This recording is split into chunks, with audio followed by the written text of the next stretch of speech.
Welcome back to The Explainer. So, if you've been hanging out with us, you know we've recently tackled the broad strokes of AI versus machine learning, and we even dug deep into ML metrics. Well, today we're taking the next logical step. We're going to look at how models learn from the exact same data, but in completely different ways. It sounds like a basic concept, but honestly, it's absolutely fascinating when you see it all laid out. All right, let's jump right in. I want you to picture this massive, swirling, chaotic cloud of raw data. We're talking numbers, texts, user clicks, the whole shebang. It is incredibly messy. Now, the path to actually understanding that messy data splits into two very distinct directions. You can have the exact same raw data, but there are two completely different ways of extracting meaning from it. And right here, this is the absolute game changer. One approach comes with a rigidly structured answer key. The other, it totally doesn't. And that one simple fact, just having an answer key or not, literally changes everything about how a model learns, what it optimizes for, and what success even looks like at the end of the day. Section 1. The real difference. Let's get into what this actually looks like in practice.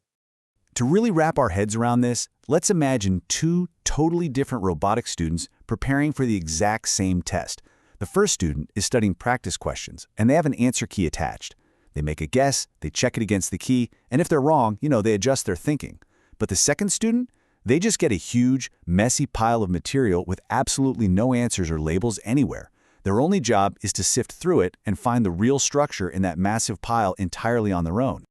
So that first student's method, that's what we call supervised learning. It relies entirely on labeled data. The model trains on data where the known, correct answers are handed over right up front. Every single example it looks at comes with the correct answer firmly attached, so it learns by comparing its own prediction against that known answer, and it tweaks itself to get closer and closer over time.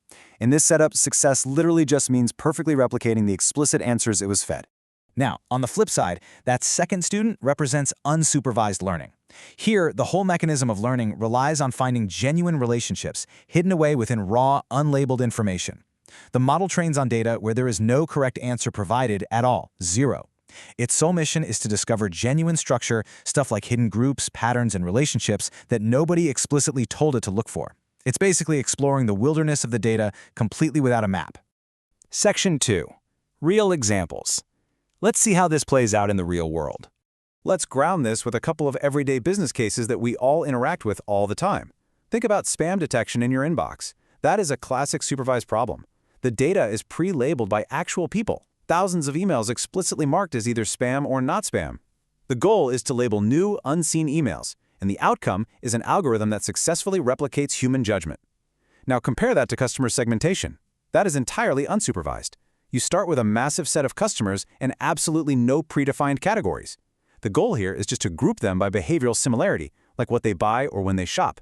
And the outcome, real patterns naturally emerge from the data itself, revealing groupings that no human ever sat down and decided on in advance. So you might be wondering, if you're ever stuck trying to identify what kind of problem you're facing with your own data, how do you know? Well, just ask yourself this one incredibly practical diagnostic test. Do you know the correct answer in advance? I know it sounds almost too simple, but trust me, it is the ultimate deciding factor. If you can clearly state, right from the start, exactly what the correct answer for each example should be, yes, you need supervised learning. But if you genuinely don't know what the right groupings or patterns even are, and you're really just hoping the data will reveal that to you, then no, you don't know the answer, and you are definitely looking at unsupervised learning. And understanding this distinction, it absolutely matters, because these two approaches solve genuinely different problems. If you pick the wrong one, you are going to waste a ton of effort. Look, if you choose supervised learning, your biggest bottleneck is getting good labeled data. Someone actually has to sit there and manually create that answer key. And fun fact, something like 80 to 90% of all the data generated in the world is completely unlabeled. So finding perfectly labeled datasets is a surprisingly massive headache. On the flip side, if you go with unsupervised learning, your bottleneck shifts to discovering genuine hidden structure without getting completely lost in the noise. And this is absolutely crucial. If you're trying to discover something new, forcing predefined labels onto your data completely defeats the purpose. You're just ruining the chance for the data to speak for itself. Okay, let's lock this in with a final recap.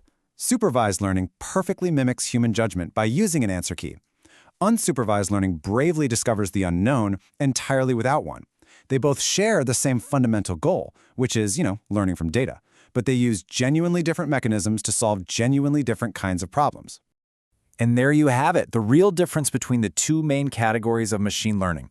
Hey, if you found this helpful, drop a comment saying ML down below to vote for our next topic, which would be reinforcement learning, the whole third piece of the puzzle. And make sure you're subscribed so you don't miss out on more explainers just like this one. But right before we wrap up this explainer, I want to leave you with a thought to ponder. How far can an algorithm really go in a totally chaotic world when it genuinely has no answer key to guide it? Think about the absolute limits of what we could discover if we just stepped back and let the data speak entirely for itself. Really makes you wonder, right? Anyway, thanks for joining me, and I'll catch you in the next one.